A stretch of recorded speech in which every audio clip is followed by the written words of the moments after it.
राधाष्टमी उत्सव, राधा जन्माष्टमी उत्सव मनाएंगे।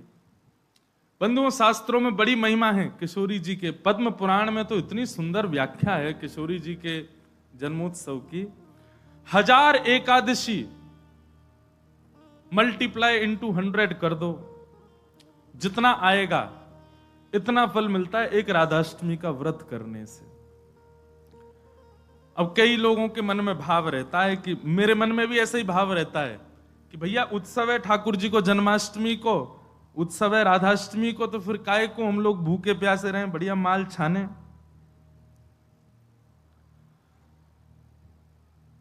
तो भाव तो रहता है, पर शास्त्रों में बड़ी महिमा है।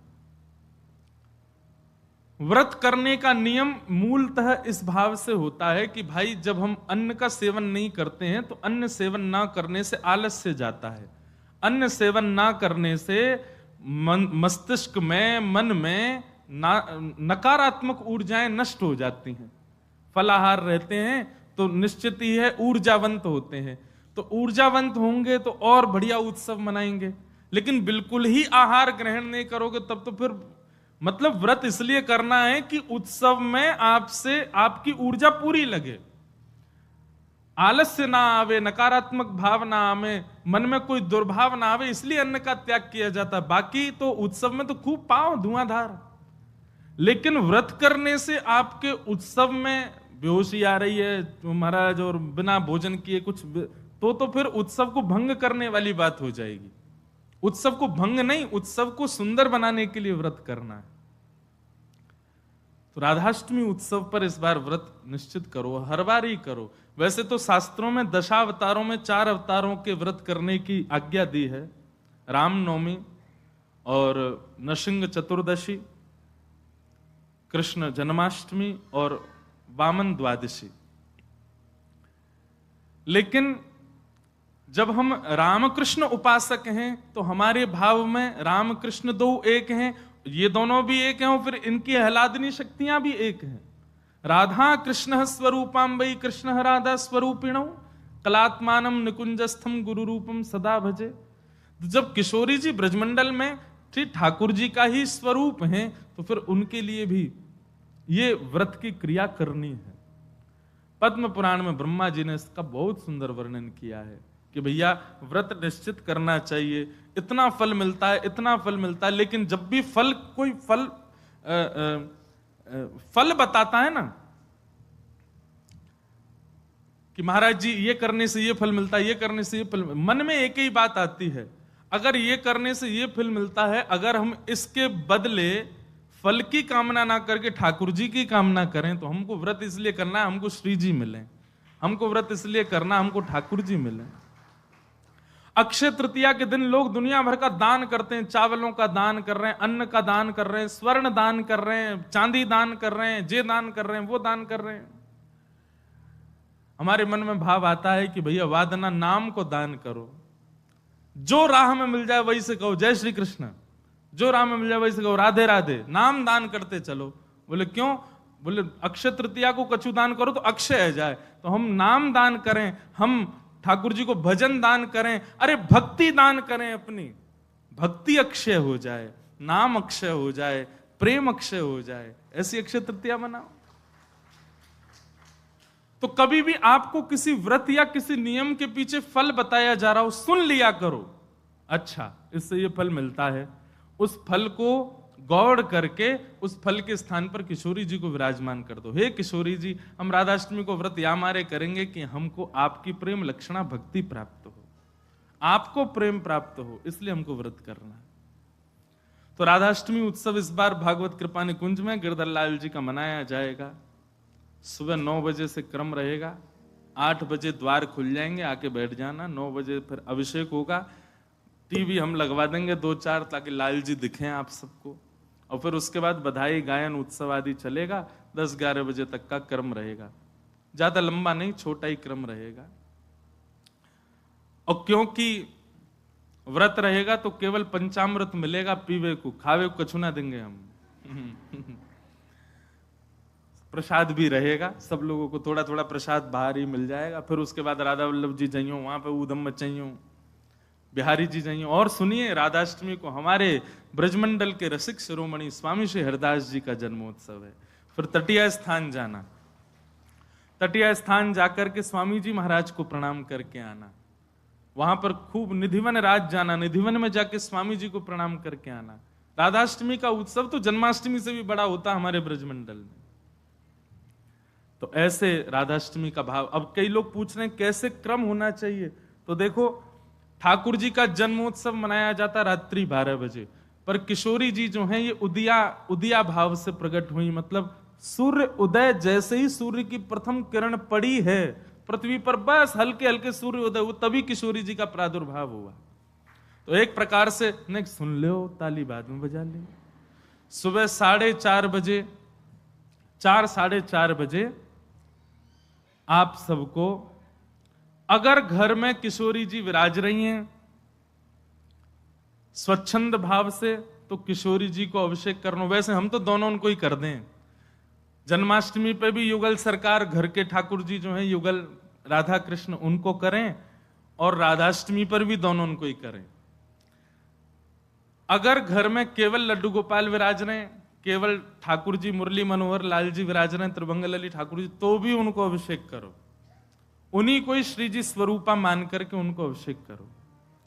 वैसे तो नियम ऐसा है कि जन्माष्टमी और राधाष्टमी को रात्रि भर जागरण करो, रात भर उत्सव करो, रात भर नाचो गाओ आनंद करो, किशोरी जी को प्रादुर्भाव होगा। और किशोरी जी वास्तव में सेनावस्था में हो, कमल के पुष्प ले आओ और सुंदर सुंदर कमल के पुष्पन के बीच में किशोरी जी के श्री विग्रह को विराजमान रखो, वही में ही पौढ़ाओ, क्योंकि ऐसा भाव शास्त्र में है कि कमल के मध्य से ही किशोरी जी प्रकट भई। तो कमल मध्य में किशोरी जी को विराजमान करो, घर पे ठाकुर जी हैं तो ठाकुर जी को विराजमान रखो।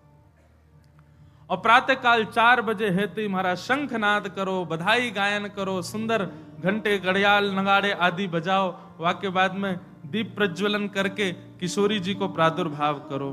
फिर वाक्य बाद पंचामृत अभिषेक करो, पंचामृत अभिषेक करवे के बाद में सुंदर किशोरी जी को श्रृंगार करो, श्रृंगार करवे के बाद भोग धराओ, भोग धरा करके फिर किशोरी जी की आरती करो।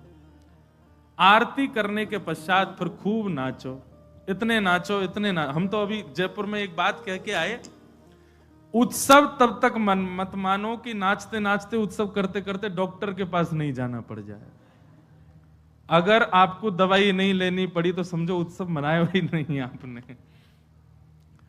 शादी ब्याह होता है घर में, तो लड़की का जो भाई होता है या लड़की के पिताजी, लड़की के मामा, लड़की पक्ष के, लड़का वाले तो ऊधम करें, लड़की वाले इनकी कमर कसे, उनके जेब में 2-4 दवाई पड़ी रहती है, सिर दर्द की, पेट दर्द की। क्यों, हमारी तो बड़ी 3 बहनें, तो उनको पता है वो एक दवाई रखी रहेगी, क्यों सिर दर्द हो रहा है, सो नहीं पा रहे हैं। तो तभी ब्याह माना जाता है जब पिता और भाई ये बिल्कुल श्रमित हो जाएं, तब लगता है हाँ ब्याह हुआ। श्रमित ही नहीं हुए तो क्या बात का ब्याह। ऐसे ही उत्सव में महाराज एक आनंद की बात करें, ये नहीं जबरदस्ती कि महाराज दवाई लेनी ही पड़ जाए। जब तक इतने श्रमित नहीं हो जाओ, इतने नहीं थक जाओ कि महाराज अब कुछ नहीं हो सकता हमसे, पस्त नहीं हो जाओ, तब तक नाचते ही रहो किशोरी जी के आगे, ठाकुर जी के आगे। खूब बढ़िया उत्सव करियो, खूब नाचियो, और फिर व्रत रखो पूरे दिन। किशोरी जी को खूब बढ़िया व्यंजन पवाओ, और पवा करके वो कोई को वितरण करो, कोई अपने काजे थोड़ा रख लो, दूसरे दिन जब नौमी लगे सो वाको पाओ प्रसाद रूप में, पर वादन व्रत रखो। और भैया नहीं रुको जाए तो पालियो, चकाचक पाओ, बोले हमारी श्री जी को उत्सव है हम तो पाएंगे, तो पाओ, कोई दोष भी नहीं। व्रत ना करने से पाप नहीं लगता है, पर व्रत करने से पुण्य बहुत होता है हमको, लेकिन पुण्य की नहीं, हमको किशोरी जी की कामना है। तो इस प्रकार, और फिर एक नियम सुनो, या तो संभावना बने तो सहस्त्र कमल, 1000 कमल, और 1000 कमल की भावना नहीं बने तो 1000 कोई भी पुष्प, लेकिन सुगंधित होने चाहिए, बिना सुगंध वाले नहीं। मोगरा के हो जाएं, हार श्रृंगार के हो जाएं, गुलाब के हो जाएं, और यदि व्यवस्था बन जाए तो कमल 1000 हो जाएं, किशोरी जी के अभिषेक के बाद, आरती करने के बाद, सब आरती आदि पूजन किशोरी जी को भोग लगाने के बाद, फिर उसके बाद 1000 कमल से श्री चरणों की अर्चना करो। अब अर्चना में तो कई लोग ऐसा भाव रखेंगे कि राधा सहस्त्र नाम गाओ, राधा सहस्त्र नाम से 1000 कमल चढ़ाओ, पर हमारी भावना ऐसी, गोपाल सहस्त्र नाम से चढ़ाओ। गोपाल जी के नाम से एक एक कमल ठाकुर जी, क्योंकि भैया धन धन राधिका के चरण। किशोरी जी का अभिषेक करने के बाद, भोग लगाने के बाद, आरती करने के बाद सहस्त्र कमलों से गोपाल सहस्त्र नाम पाठ करके किशोरी जी को चढ़ाओ। और वैसे तो देखो भाव बहुत सारे हैं, पर मेरा भाव तो यह है कि ठाकुर जी के नाम से किशोरी जी के श्री चरणन में पुष्प अर्पित करो। पर यदि राधा सहस्त्र नाम से भी करोगे तो कोई दोष नहीं, बल्कि किशोरी जी तो सब सखियों से कहती रहती हैं, बोले कि हमारे बीच में रहो तो राधा राधा नाम उच्चारण करते रहा करो। तो ललिता जी ने एक बार पूछी, बोले हे श्यामाजू, आपके निकुंज में बैठ करके राधा राधा क्यों बोले? आपको इतनो प्रिय अपनो ही नाम? बोले मुंह को प्रिय ना है, तो बोले मेरे चित्त में श्याम सुंदर बैठे, उनको प्रिय है। तो राधा राधा आप उच्चारण करेंगे तब मेरे चित्त में विराजमान ठाकुर जी सुनेंगे तो उनको सुख मिलेगा, उनके सुख के लिए मेरो नाम गाओ। तो यदि राधा सहस्त्र नाम से भी अर्चना करो तो भी ठाकुर जी प्रसन्न होंगे, और गोपाल सहस्त्र नाम से करो तो श्री जी प्रसन्न होंगे। तो दोनों भाव से आपको जो बढ़िया लगे। और कई भगत तो ऐसे भी यहाँ बैठे हैं, वो तो 2000 कमल लाएंगे, पहले राधा सहस्त्र नाम फिर गोपाल सहस्त्र नाम, दोनों उनको प्रसन्न कर देंगे। तो इस प्रकार किशोरी जी का भाव रखना और फिर पूरे दिन बढ़िया उत्सव मनाना। यहीं आ जाना 9 बजे, फिर राधा वल्लभ जी जाना, तटिया स्थान जाना, पूरे दिना ब्रजमंडल को ही रखियो वादना, तो ब्रज तज और कोई भावना चित्त में आवे ही नहीं। ऐसा भाव किशोरी जी के जन्मोत्सव पर रखिएगा। आप सब लोग खूब भाव से राधाष्टमी जन। और एक बात तो मैं भूल ही गया, हाँ, दान जरूर करना। ब्राह्मणों को बुला करके, घर में कुछ संत जनों को बुला करके, स्वयं मत पाना पकवान, उनको पवाना, उनको खूब दान दक्षिणा देना। काय बात की? बोले बधाई है, हमारी लाडली जी प्रकट भई है, वाकई बधाई बांटते रहो। नहीं तो कछु नहीं चले तो 10-10 की गड्डी ले लियो और पूरे टम्पू और रक्सान में घूमते सबन को बांटते चलो, लो भैया हमारी लाडली जू की बधाई है। अरे उत्साह, ये तो मैं बता रहा हूं मंच से, ये बताने वाली बात नहीं, आपके मन में अपने आप आनी चाहिए ये सब बातें। हमारी लाडली जी प्रकट भैया, हम कहा करें आज।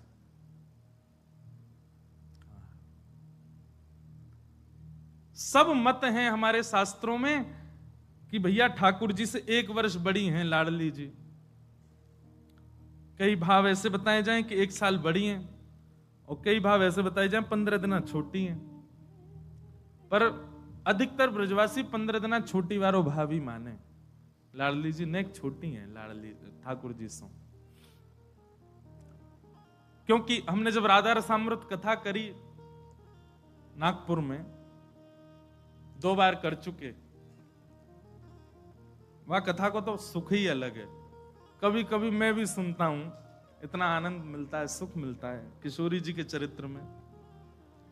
तो वहां एक प्रसंग सुनाया था मैंने कि जब किशोरी जी को प्रादुर्भाव भयो तो नंदरानी यशोदा भी आई हैं लाल जी को लेकर के। तो उससे ये बात प्रमाणित होती है कि ठाकुर जी को जन्म पहले भयो है, 15 दिन बाद किशोरी जी भई हैं।